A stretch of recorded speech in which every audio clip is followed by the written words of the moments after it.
Tonight, we're live at the Vatican as the final farewell begins. Tens of thousands flooding St. Peter's Square behind me to say their goodbyes to Pope Francis. Powerful images from inside the Basilica, the Pope lying in state as the faithful line up to pay their respects.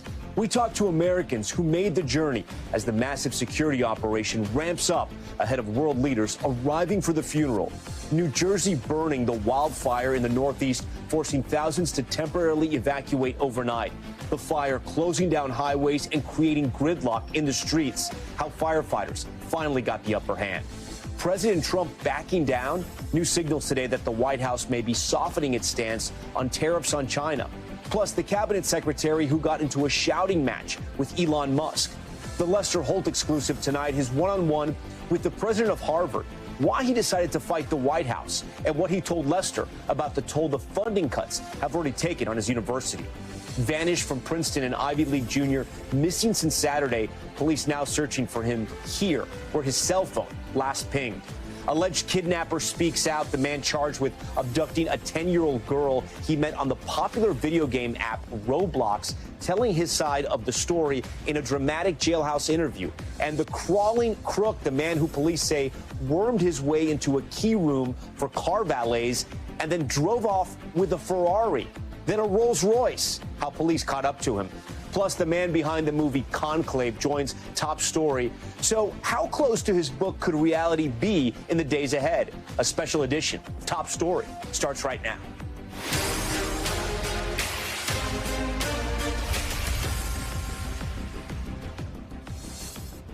And good evening. We are live tonight from the Vatican as the public gets the chance to say their last goodbye to Pope Francis. The Pope lying in state right behind me in St. Peter's Basilica, where he will remain until his funeral service on Saturday.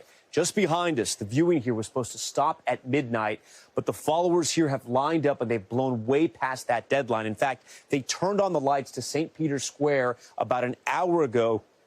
Likely because of safety reasons, there are still so many people waiting. We can see hundreds, if not thousands, that have been lined up. Inside, we have a live look as well as worshipers continue to file in to St. Peter's Basilica there. You can see the lines are still long. People waiting for hours just to get a few seconds to pay their respects at this late hour. The Vatican announcing that due to the high turnout, they would extend visitation hours, and they have. Earlier today, the solemn procession, the Pope's coffin led by cardinals alongside bishops and other priests you see there. 20,000 people gathering in the iconic square to watch and offer their prayers. In a moment, we'll explain why this procession was unlike any other. That march to St. Peter's Basilica, marking the next chapter of mourning, the public viewing. Crowds waiting hours in line to get the chance to see the Pope in person. So many who never even met him, but felt like they knew him. At this hour, we're learning more about the security measures as well, already underway ahead of the Pope's funeral. Police swarming Vatican City. You can see them here, looking at cameras, deploying drones, and patrolling Rome's rivers by boat. It will be a major undertaking with several world leaders expected to attend. And the big question tonight, how long could it take until we see a new Pope? If you take a look at just over the last century, the average conclave has lasted 3 days, with the last 4 only taking 2. We will have to wait and see how long it will take this time for the cardinals to decide on Pope Francis' successor. But we start tonight with the emotional tributes as the faithful say their final farewell. In St. Peter's Square, under an April sun, and with the world watching, Pope Francis entered the Basilica for the last time. The procession began with a prayer at his Santa Marta residence, led by the Camerlengo, American Cardinal Kevin Farrell. Spes Christi, quia mortuus surrexit. 2 rows of cardinals then led the way through the square. 14 gloved pallbearers, lay people who work for the Pope, carrying his casket, flanked by the Swiss Guard. As a choir sang, his body entered the Basilica. The crowd of 20,000 applauded. His casket then placed in front of the altar. In a change made by Pope Francis himself, the casket wasn't elevated, but kept closer to the ground and closer to the people he served, who lined up by the tens of thousands outside. They waited for hours. Why is this important for you? He was a man of humility, peace, and acceptance of everyone. He had a wide-reaching influence. We met Chicago residents Trish Finnan and Pamela Brundage, who landed in Rome and headed straight to the Vatican. It looks like the line is pretty long. You guys are willing to wait? Yes, absolutely. As they slowly marched around St. Peter's Square, they documented their hours-long wait. We haven't made much progress, but we're smiling. And as they waited, the Vatican also allowed us to enter and witness the sea of humanity flowing towards the altar. Here inside St. Peter's Basilica, the Catholic faithful have waited for hours in the heat all day for this moment. They're now just steps away from Pope Francis, who is lying in state. They know they'll only get a few seconds, but it's worth it to say goodbye. We saw believers, young and old, mothers carrying children, stopping to pay their respects. And as they emerged from the 16th century basilica, a range of emotions. What was that moment like? Extremely moving. Very moving. Emotional. Everything stopped when you got in front of him. What's next for you guys now? We haven't slept since night before last. Glass of wine, some pasta? Yes. And a toast to Pope Francis. The Vatican announcing that the funeral of Pope Francis will take place Saturday morning, 10 a.m. local here in Rome. And then after that, Vatican watchers expect once Pope Francis is buried, the College of Cardinals will announce the start of the conclave as they search for a new pope. We're going to come back to all the coverage here in the Vatican in a moment, but we want to turn to some other big news back in the U.S. Firefighters battling a massive wildfire in New Jersey, now scorching through more than 12,000 acres of land. Nearly 5,000 people were temporarily evacuated, with officials there declaring a state of emergency. Our Sam Brock is on the ground. After flames ravaged parts of southern New Jersey, bursting onto highways and spawning huge plumes of smoke, communities under siege taking solace in avoiding a worst-case scenario. Folks' homes and lives have been saved, and we've truly averted a major disaster. Officials say not a single house was damaged nor person injured after some 5,000 evacuated just miles from the Jersey shore. Some in the chaos of gridlocked streets. Others helping neighbors move beloved animals. These winds are not helping us today, and the fires are unpredictable, and when you have large animals, it makes it really scary. The blaze now 40% contained, but some residents remain uneasy. We're standing on your deck right now, looking at massive plumes of smoke. And you're thinking what? Never seen that before and never expected that in my entire life. Brian Frankshin lives in the Lacey Township community, where so many are stunned by the proximity of the smoke column. We were going to start unpacking because we heard the mandates were lifted, and I don't think I'm going to unpack just yet. Got that, and then probably over here, too. Homeowners like Chris Muty aren't taking any chances. What's your biggest concern? The homes. I mean, the homes are right there. Their fence is all melted. These gentlemen over here, they're really the unsung heroes, I guess, because they found some buckets for us. Tonight, the Garden State grateful after a close call. Sam Brock, NBC News, Ocean County, New Jersey. And we're also following news from Wall Street as well. The stock market today seeing a major boost. Take a look. The Dow Jones rising just more than 1%, with the NASDAQ and S&P 500 finishing even higher. The rally partly fueled by the White House signaling that the trade war with China may be coming to an end. Peter Alexander is at the White House with more. Tonight at two of America's busiest ports, Los Angeles and Long Beach, the president's trade war is already hitting hard. The number of ships set to arrive with imports from China in the first full week of May, now expected to be down 44% from last year. Still, the market surged again today, the Dow up more than 400 points, after President Trump signaled a potential thaw in the turmoil over tariffs and optimism about new trade deals that he says will level the playing field for American companies and bring back manufacturing jobs. We are going to have a fair deal with China. It's going to be fair. He was pressed late tonight. How soon do you want to bring the tariffs on Chinese goods? Well, that depends on them. We've been ripped off by every country in the world practically, and friend and foe. And we're not doing that anymore. So. The president today telling NBC News the U.S. is in active talks with China. But just minutes earlier, Treasury Secretary Scott Bessent said those talks have not yet begun. Amid confusion over the president's long-term tariff plans and following a Monday meeting where the CEOs of Target, Walmart, and Home Depot personally lobbied the president, President Trump appeared to soften his stance, saying his tariffs on Chinese imports will come down. 145% is very high, and it won't be that high. It's not going to be that high. It'll come down substantially, but it won't be zero. It used to be zero.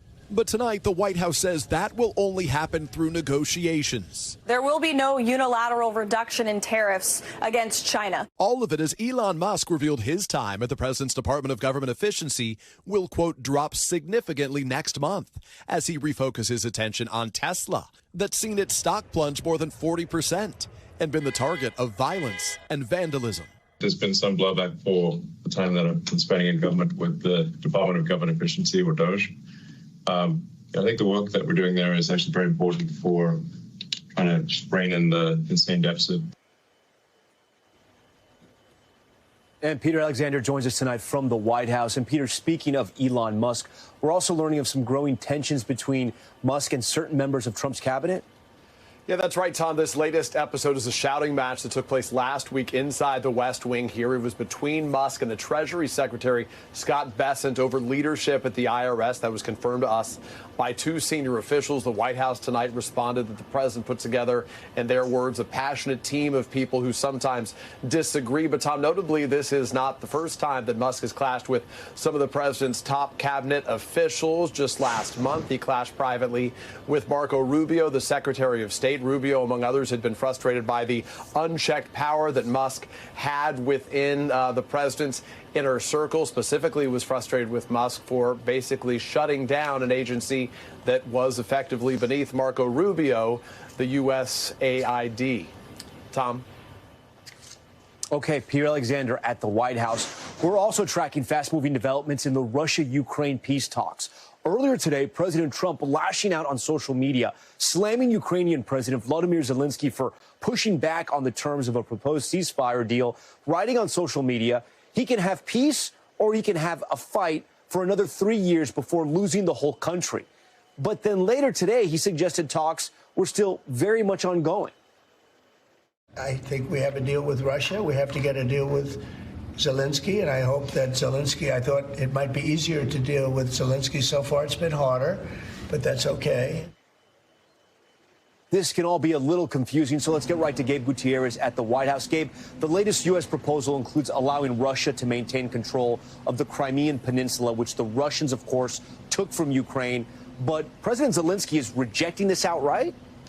Yeah, that's right, Tom. Look, that's a non-starter, and it really has been a non-starter since the start of this war. But today, President Trump and Vice President J.D. Vance both saying that Ukraine needed to make concessions, and President Trump accusing Zelensky of boasting. You just you just showed part of his social media post earlier today, and then in the Oval Office just a few minutes ago, you just heard the president saying that he thought it would be easier to deal with President Zelensky, something that he's repeated quite a bit over the last several weeks, repeating the phrase that he doesn't have the cards. Now, big question is, will the U.S. walk away from these peace talks? As Secretary of State Marco Rubio suggested just several days ago, there are supposed to be talks in London. However, we're now learning that Secretary of State Rubio, as well as Special Envoy Steve Witkoff, has backed out of those talks. There will be another envoy, Keith Kellogg, that will attend. But certainly, Tom, it appears that these peace talks are very far off, as top U.S. officials will now not take place in these peace talks, and the president's frustration is only growing. Tom? All right, Gabe Gutierrez with that major update in the war in Ukraine. Gabe, we thank you. And an urgent search is underway right now in New Jersey for a missing Princeton student. 23-year-old Lauren Blackburn was last seen Saturday evening near the university's library. Rescue crews seen scouring a nearby lake as authorities asked the public to come forward with any information. NBC News correspondent Ellison Barber is in Princeton tonight with the late details. Tonight, police in New Jersey in a desperate search for any sign of 23-year-old Lauren Blackburn. The Princeton undergrad was last seen Saturday around 6 p.m. near a university library, according to public announcements from the school. And crews were recently seen searching near a lake. In an email, Princeton University confirming efforts are ongoing. A school official writing to the student body this morning, Please hold Lauren in your thoughts as we attempt to locate him. On campus, students we spoke to were shaken. It's just a shame because it's near the end of the semester, and this is really just like it's a dark thing to think about, you know, and it was kind of shocking to me. Blackburn is originally from Indiana. I think it'll be hopefully a lot more difficult at Princeton, where the star student was profiled by an NBC station after receiving a full scholarship to attend the elite university. It was a little stressful the last couple of weeks coming up to the AP test. I had 6 AP tests this year. He skipped the 6th grade. I don't think I was ever behind academically. I was a lot shorter than everyone in 7th grade, though. And was beloved by his teachers. He's kind. I have never, ever once heard him speak a bad word. Ellison Barber joins us tonight from Princeton. Ellison, this is so strange with a student who had so much going for him. I understand we now have a description about what he was last seen wearing. Right. Yeah. So campus police say that Blackburn was last seen wearing blue jeans, a yellow T-shirt, and a black zip-up hoodie. They're asking anyone with any information to contact Princeton's Department of Public Safety. And Tom, students we've spoken to here, they say they are in the middle of taking final exams. It has been a stressful time. And now for so many of them, they're watching this, waiting for updates, hoping for the best. But right now, without a lot of information in terms of where he could be. Tom? Yeah, we hope they can find him. Okay, Ellison, we thank you. Back now with an update to a case we brought you here on Top Story. The California man accused of abducting a child he met online through the video game app Roblox, speaking out from behind bars, detailing the interactions he had in that popular game in the lead up to the alleged kidnapping. NBC's Ryan Chandler has this update. It sickens me. Tonight, the man accused of kidnapping a California preteen he met on the video game Roblox, breaking his silence from behind bars. I should have been more careful. Yeah, I should have been more questioning when it came to having that person involved. Speaking out exclusively to affiliate KGET in Bakersfield, 27-year-old Matthew Naval says he was misled, stating a 10-year-old girl he met in a 17 and older voice chat room on Roblox told him she was 18. They asked me if I wanted to, be more than friends. I was a little bit, hesitant because of, age or whatnot, but I was pretty much encouraged. Naval says he drove hours from his home south of Sacramento to Central California to pick up the girl. On April 13th, police found her with Naval in his car, more than 250 miles away from her home. So when did you discover she was 10 years old? Ooh. I would say, because, I'm sorry, it sickens me every time I hear that age. I think when I was questioned. Naval is facing 7 felony charges, including kidnapping and lewd acts with a minor. He has pleaded not guilty. It was just holding hands in some sort. Just pretty much holding hands most of the time. No sexual actions, no sexual conversations? No, ma'am. KGET also asking Naval about his attorney's remarks that he's on the autism spectrum. No, I believe that's my job position. I did work with kids who are on the spectrum with autism. Yeah, I was just starting for my 2nd day in field training. After the interview, attorney Mark Anthony Raimondo telling NBC News these are sensational allegations against his client, reasserting their belief that Naval may be on the autism spectrum. Writing, Mr. Naval attended special needs classes throughout his life. He gave this candid jailhouse interview without our knowledge and without our consent. We urge the public to reserve judgment until all evidence is reviewed. The alleged abduction also raising concerns about online video games, including Roblox, which tens of millions of kids use every day to play and chat with strangers. Roblox telling NBC News these allegations are deeply troubling and we are actively investigating. We have a zero-tolerance policy against child endangerment and a range of safety features to guard against predatory behavior. Ryan Chandler joins Top Story tonight from Los Angeles. So, Ryan, Roblox is one of the most popular video game apps in the world. So many children play it with 85 million daily active users. Hearing some of the specifics of what happened in this case, what can parents do to make sure their children aren't entering those chat rooms with older men? Well, Tom, Roblox points to a number of parental controls that they have at their disposal. For one, parents can choose to block certain users from communicating with their children. They can even monitor their child's activity remotely and limit their screen time. But, Tom, the sheriff's office at the center of this specific investigation says it's really important just for parents to exercise individual responsibility. You need to know what your child is looking at online, who they're talking to, and how much time they're spending on apps like this. They say it's better to be safe than let your child get into a potentially dangerous situation. Tom? Okay, Ryan, we thank you for that.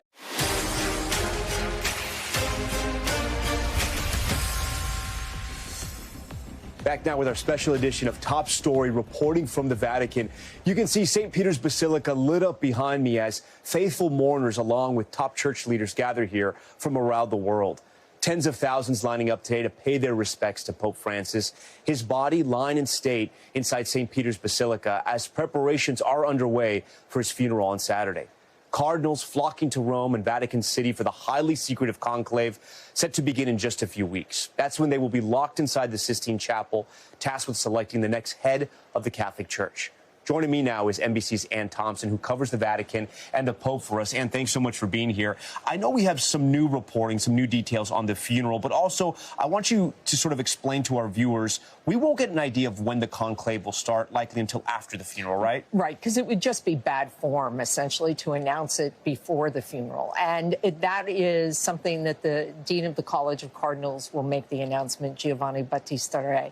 But the funeral is going to happen on Saturday at 10 a.m. It's expected to last an hour and a half, maybe 2 hours on the outside. And then after that, they will take Francis on his final journey to the Basilica of Santa Maria Maggiore, where you were there. Yeah. They're going to close it down on Saturday so they can inter him.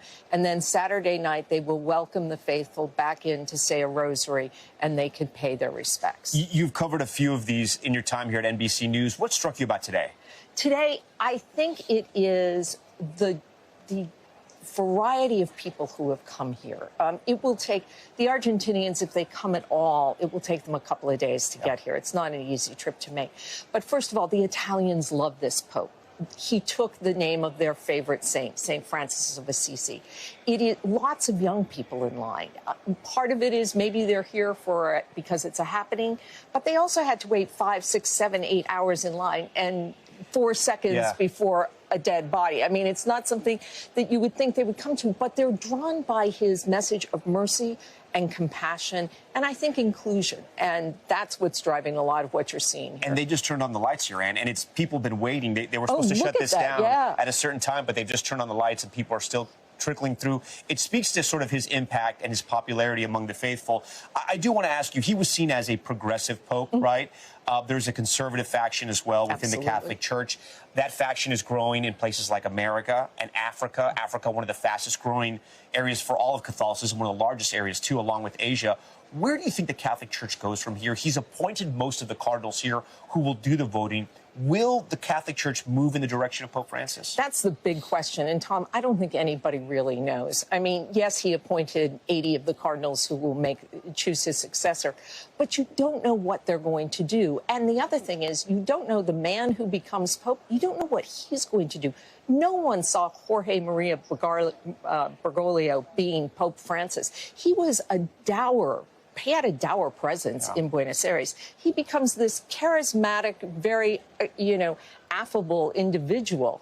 No one saw that before he became Pope. What I will tell you is that you're absolutely right about the conservatives growing, especially in Africa, and the issue of blessing same-sex couples that Francis permitted, not blessing same-sex marriages, but blessing the people, is a non-starter for the African bishops. That's just a red line they will not cross. So the question is that the start of building a conservative momentum for the next Pope? And it's interesting, even in the conversations I've had, I'm sure just like you've had with people here, Catholics, there's that divide as well. Some people want to move more conservative, and some people highlight all the great work that Pope Francis did when it came to things like that in same-sex couples. You could see it in the church I went to on Easter Sunday. They had, for the communion line, the center aisle was for most Catholics who take communion in their hand. on the right-hand side of the church, they had an altar rail where people could kneel and take communion by the tongue. And that's become, and a lot of people lined up for that. I was stunned at the number We may even see the return of the Latin Mass as well. That seems to be popular as well. All things to watch in the next couple of weeks. It's going to be great. And Tom, so we thank you for being here. Thanks, Tom. All right, let's take a look at Top Stories newsfeed now. Sentencing for the Highland Park shooter getting underway today. Several witnesses in court to give statements about the shooting at a 4th of July parade in suburban Chicago nearly 2 years ago. But the man who pled guilty last month to killing 7 people and injuring more than 40 skipped the hearing. He faces life in prison without parole. In Kansas, dash cam video showing the moment a driver lost control going airborne before crashing. Kansas Highway Patrol posting this video from a trooper's car. Take a look. It shows an SUV comes across the median, boom, before it hits a bump and flips in the air. Miraculously, the driver was not injured. Officers saying he owes his life to wearing a seatbelt. Carlos Santana is postponing his concert in San Antonio after being hospitalized hours before he was set to take the stage. A representative for the guitarist says Santana was preparing for last night's show when he experienced an event that was determined to be dehydration. He's now recovering and doing well. The show is expected to be rescheduled, and he is continuing the rest of his tour as planned. And more than 3 months since Southern California's Palisades fire, a high school that burned to the ground is back in session. This week, students from Palisades Charter High School reported to their new classrooms inside an old Sears department store. The city and the school working to retrofit that building into a temporary campus, complete with walls, furniture, and air conditioning. School officials say volunteers and donors helped make it all possible. Okay, now to an NBC News exclusive. Lester Holt sitting down with the president of Harvard, Alan Garber, speaking out for the first time since that funding battle began between his university and the White House. His college now at the forefront of the Trump administration's push to reshape higher education. And Garber's decision not to back down was not one he took lightly. Here's Lester. Did you have to take a deep breath before you agreed to file a lawsuit? That's a big step, especially given who you're suing. It is a big step, and it was more than one deep breath. That was a tough one. It was tough. Harvard President Alan Garber on campus today reflecting on the university's showdown with the Trump administration over its demands that the school accept government-ordered changes. Harvard accusing the administration of illegally withholding $2.2 billion in federal funding as a form of leverage. Among the list of the federal government demands, eliminate DEI programs, make broad changes to admissions and hiring practices.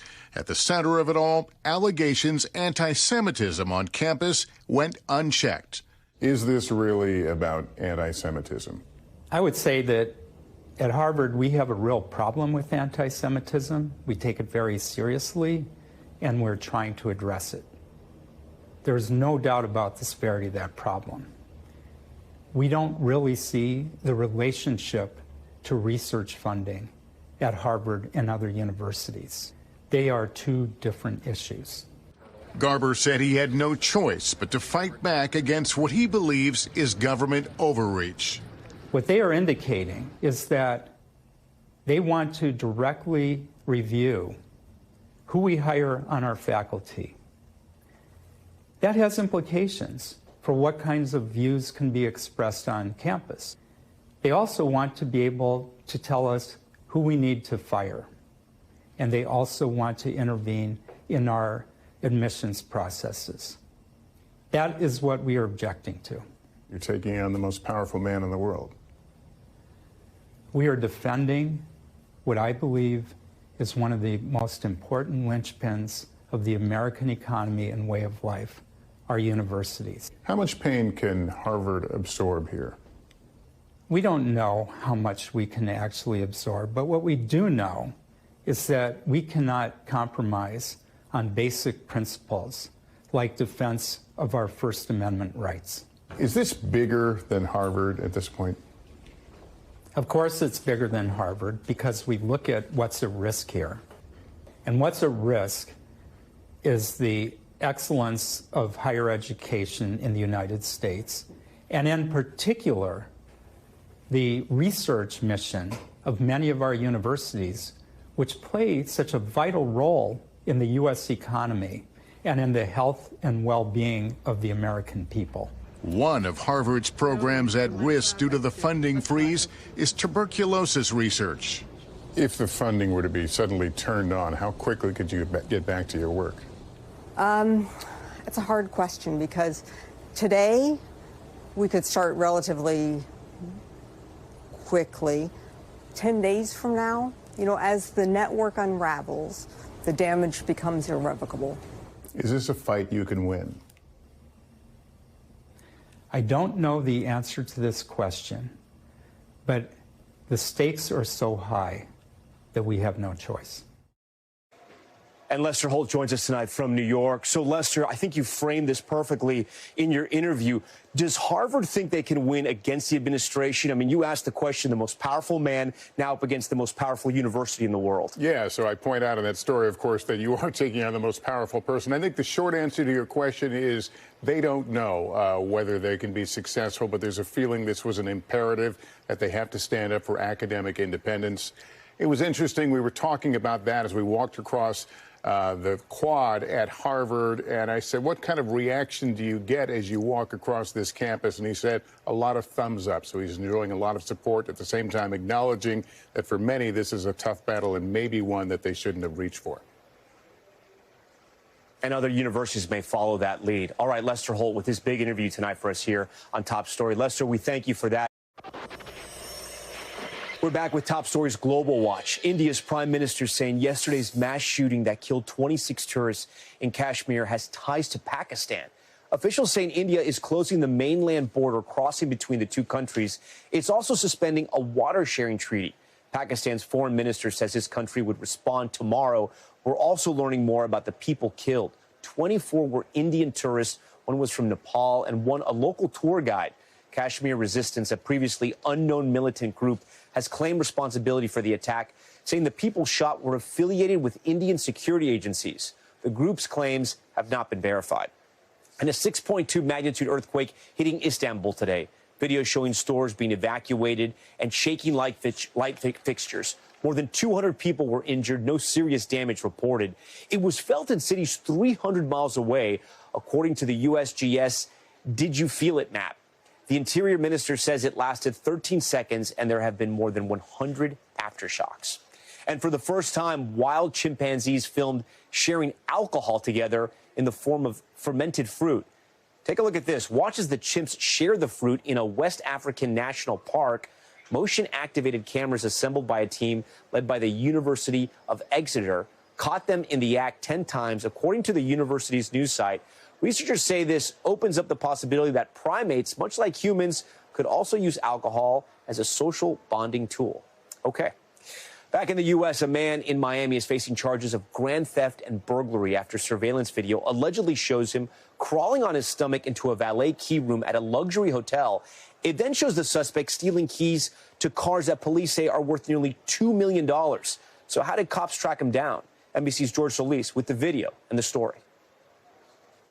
This video from inside a Miami Beach high-end hotel valet key room showing an unusual entrance to what police say led to a high-end crime. Miami Beach police say the suspect, seen here, stole keys for nearly $2 million worth of luxury vehicles, including a Rolls-Royce and a Mercedes G-Wagon. Authorities say the man in the video is 24-year-old Gregory Yurdy Jr., who in the end, quote, couldn't slither his way from Miami Beach PD. Watch again.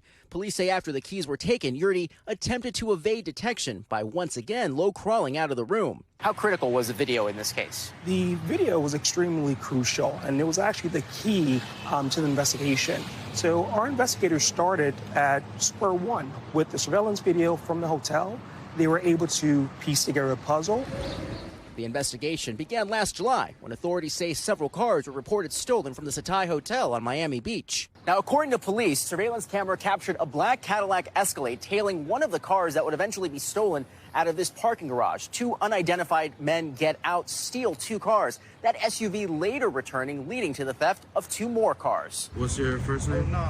Police say this footage shows Yurdy trying to rent that same Cadillac Escalade connected to those robberies. Authorities pointing to a black beanie and gray sandals matching those of the suspect in the valet room. What he did days prior is he connected with a private citizen asked to rent his vehicle, that citizen recorded him for insurance purposes. And luckily he did, because had it not been for that crucial piece of evidence, we probably would not have identified our offender. Once identified, Yurdi surrendered to police.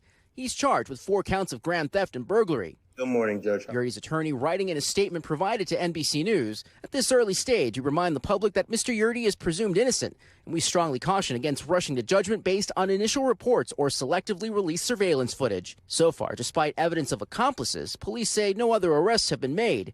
So we apprehended our main guy. However, this investigation still remains open. It's still very active, and we're seeking the public's help.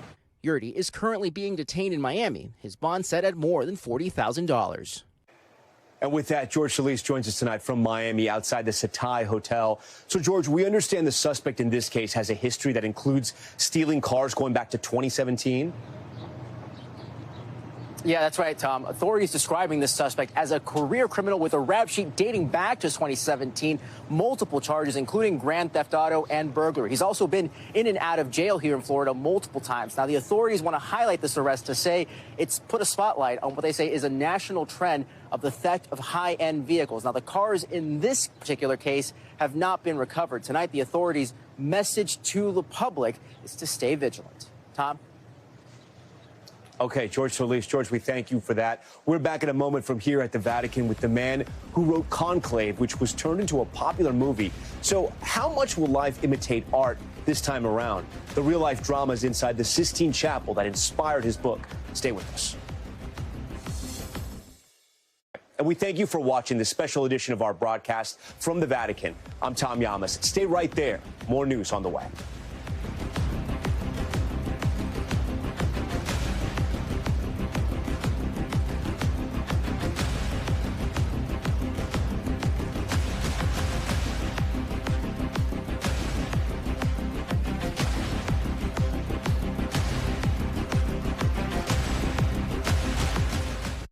Thanks for watching. Stay updated about breaking news and top stories on the NBC News app or follow us on social media.